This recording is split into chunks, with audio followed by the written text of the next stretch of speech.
देखते हैं सबसे चालाक कौन निकलता है।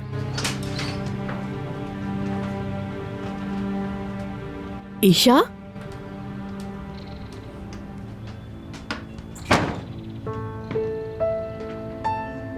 ईशा देखो, अगर तुम छुपन छुपाई खेल रही हो ना, तो याद रखो मैं इस खेल में इतनी अच्छी नहीं हूँ। आ जाओ बेटा, जहाँ कहीं भी हो आ जाओ। मैं क्या कह रही हूँ? अरे यहाँ तो कहीं भी नहीं है। ईशा,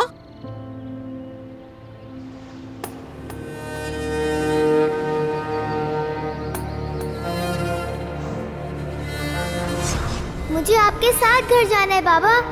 आप जल्दी से लेने आए मुझे ऊपर। नहीं नहीं नहीं नहीं नहीं नहीं नहीं। ईशा, ईशा, ईशा कहाँ हो? कहाँ है ये? हाँ, क्या तुमने ईशा को देखा है? नहीं, मैंने तो नहीं देखा। कहाँ चली गई लड़की? किधर देखो उसे?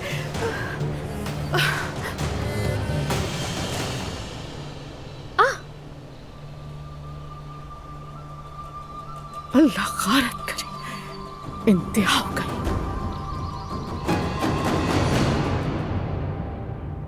अरे इतने छोटे से हाथ है तुम्हारे, लेकिन लड़ाई करने के लिए कितने मजबूत है। जी हाँ, ये तो कुछ भी नहीं है। इस खेल में तो मैंने अपने बाबा को भी हरा दिया है। ईशा, जो आदमी सुबह आया था वो बाबा है तुम्हारे? जी हाँ। फिर तुम बाबा के साथ रहने की बजाय यहाँ क्यों रह रही हो? अदनान अंकल मेरे बाबा से नाराज हैं, पर जो हॉस्टल में आंटी नहीं थी उनसे भी नाराज हैं बाबा। तो उन्होंने कहा तुम अदनान और दानिया के साथ जाओ। और दानिया वो कौन है तुम्हारी? ईशा कहाँ थी तुम? मैं कितना परेशान हो गई। जाए जाए, मैं नहीं हूँ यहाँ पर।